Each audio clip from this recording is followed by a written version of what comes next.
This is my maiden visit, and I'm really delighted to be amongst you today. Having visited me several times after the coronation, I thought and decided that early this year I should return the visit to our governor. So we are delighted to be here today. I don't have many things to tell the press today. We have discussed areas of mutual cooperation where the palace and the state government will cooperate. As I mentioned in my speech in the coronation, that certain areas which were highlighted there, we want to partner with government. We also discussed those areas, and of course, the governor, being a brilliant economist, has also highlighted wonderful areas. He's already working hard for the state. We have seen that he's not just a politician, he's also a technocrat, as he was described. And actualize. You should not forget to look into the future. Although, you know, they say tomorrow is an elusive concept, tomorrow is now. I can also see that he does not like to procrastinate. He likes to get things done now. And I like that, about anybody that does not procrastinate. I don't like to procrastinate. I don't like to put till tomorrow what can be done today, because you don't know what tomorrow holds. So it's always better get things done as quickly as possible. Get things done that you can do today, and leave tomorrow to take care of yourself when it comes. We have discussed many areas. I will only mention maybe the area that I've been passionate about, which you all know, the export-free processing zone.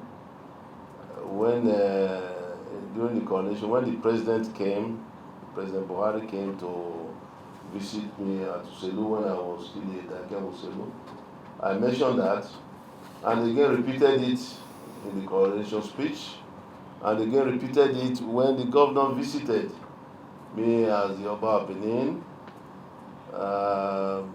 to show how passionate I have been about the export-free zone. I mentioned the export-free zone particularly because I know that is what will fly with the federal government, what will take off. I specifically did not zero in on port development, seaport development, but having the export-free zone on ground will naturally tie up with the development of the seaport. When I was in Rome, I carried out some investigations to try and bring investors to Benin to develop the seaport. Gelegele Seaport specifically. It was at that time I was first advised by some professionals in the system, in Nigeria, in the federal system, that I should perhaps reorient my strategy to bring development to that area. That if I focus on the development of Gelegele Seaport, that it may not fly with the federal government, but if I look towards development of export-free zone tied to agro-allied industries, that is what is most likely going to fly. So I looked at it and I started working on that ever since. So when I came to Nigeria, I focused on it, and any other occasions that I had, I kept on pursuing that line vigorously. So when I read in the papers, was it the Observer? I read in the Observer that the technical committee has been set up that for the development of the seaport, and the Gelegele people were a Kaladiran community. Indigenes were very happy, but the export-free zone which we want to pursue there, that the government is supporting, but seaport will be naturally tied to it as an evacuation avenue for goods that are processed in the export-free zone, because the export-free zone can also have an airport strip to evacuate processed goods from the zone, and also road networks once the roads are also developed. So we talked about all this, the possibility of setting roads that will link the export-free zone and the Gelegele Seaport area, and probably the possibility of developing some power in that area. Again, I'm a little bit careful not to preempt the governor what he wants to talk about. So this is the main area which I would like to just mention that we talked about. As I said, we talked about many things. We stayed a long way. We stayed quite a while there, as you saw. But I would like to leave the rest to His Excellency to choose what he wants to talk about. But I know that you all know about my passion for the export-free zone area, and the governor, of course, is already making moves to support that export-free zone by setting up the technical committee headed by Engineer Ero, I believe Engineer Ero as chairman. I want to thank the governor for quick action in setting up this committee, because they will work, and also the choice of the chairman of the committee, Engineer Gelegele. It was not by any emotion or sentiment.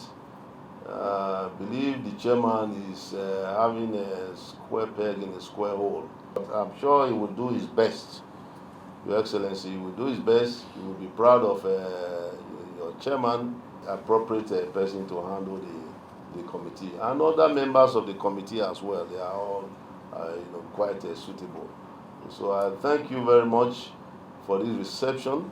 I thank Your Excellency to assure you of the support of the palace. We want to assure you that you have the full support of our ancestors to be where you are. That you should feel comfortable in your office. Whatever problems you see coming or you envisage, please don't hesitate to come to me personally, as you're already doing, and then I will put heads together with our chiefs to assist you, to assist your government to succeed. By the grace of God and our ancestors, you will succeed in your tenure of office. Thank you very much. Moving.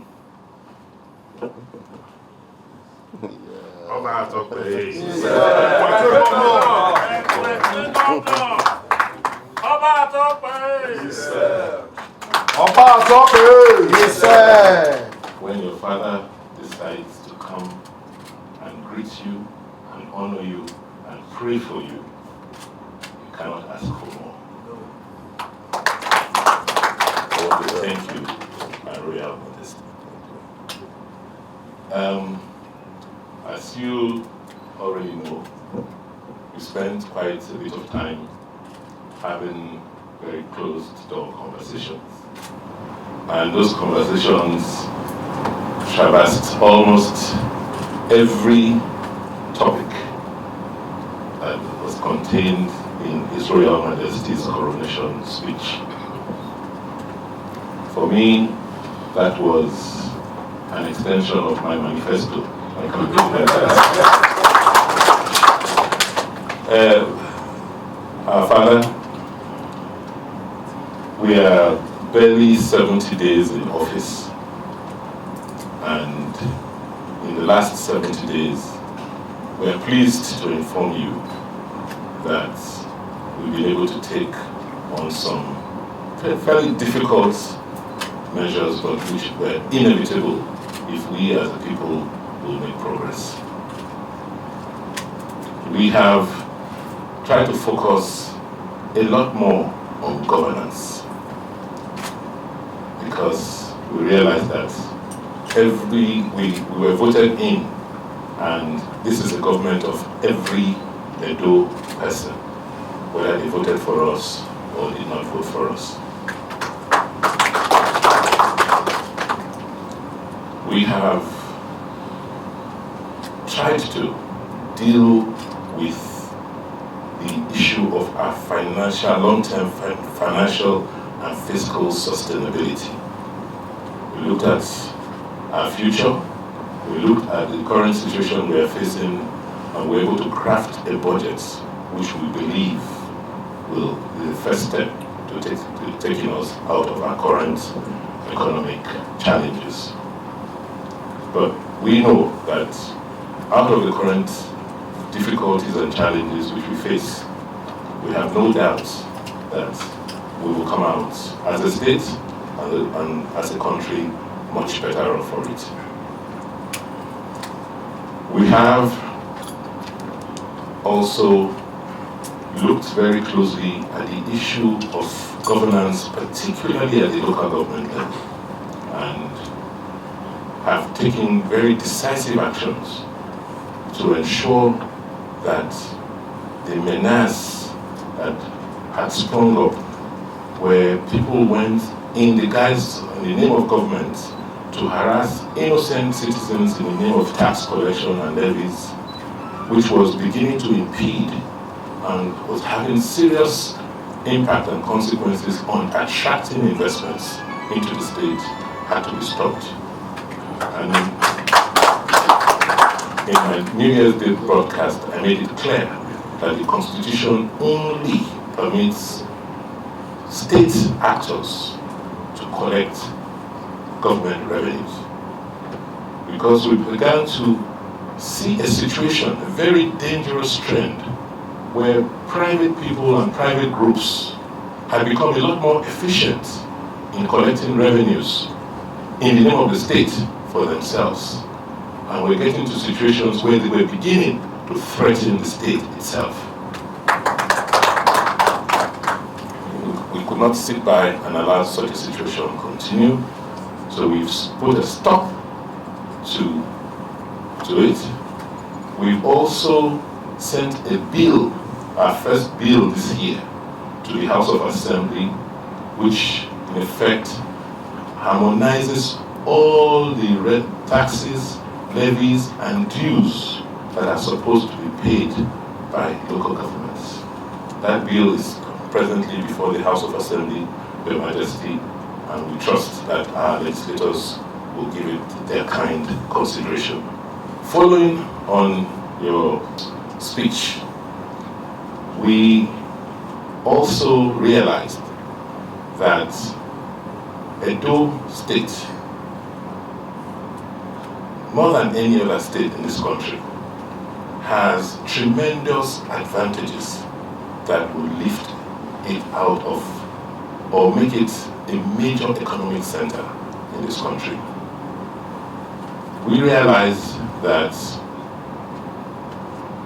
like Lagos, we have the logistic advantage, because you cannot traverse this country without going through Edo State. Unlike Lagos and some other states, we have very fertile agricultural potentials. And one other asset which we have, like Lagos, which we never really thought about, which propelled the empire, was its access to international trade through the Gelegele axis. And I realized that was what was on your mind when you were making your pronouncements. So we felt that to reenact our glory days, that is an asset we cannot continue to ignore. And that is why we took steps to make sure that we fast-track the process of making Gelegele an industrial and agricultural hub. I'm very happy to inform you, Your Royal Majesty, that we were in China last week to meet some potential investors, and the interest is very, very encouraging. We met investors who are prepared to invest in putting a harbor. We met investors who are prepared to use the gas available there to generate electricity, and we've met investors who have experience in building industrial parks, who have made commitments to join us in building an industrial park. So we are very optimistic that this will be a reality, and we're just anxious that it happens very quickly and very soon. Well, another subject which you mentioned in your speech, or coronation speech, was the issue of community development associations. That is an issue that we must tame, because it will be very difficult and challenging to create 200,000 jobs if we do not put order in our land administration system in Edo State. So following from your broadcast and your pronouncements, we have finalized a draft bill which we will be sending to the House of Assembly next week, which will criminalize any acts by any CDA. Because the statutes today currently does not criminalize the activities, because when people affected go to seek redress, the matter is usually treated as if it's a civil matter. Whereas, as you know, in most cases, arms are used to forcefully eject people or take over people's properties. So sometime next week, we'll be sending a bill to the House of Assembly, which will in effect create sanctions, criminal sanctions, for people who undertake such activities. I want to thank you for the cooperation that we have received from the Palace. I want to thank the very senior chiefs here, all present here. Yes, the Oliha, Yesoma, I cannot mention all of them. I'm Governor here. We will maintain a very cordial relationship with you and the Palace. Thank you very much. Thank you very much. Oba Ewuare II.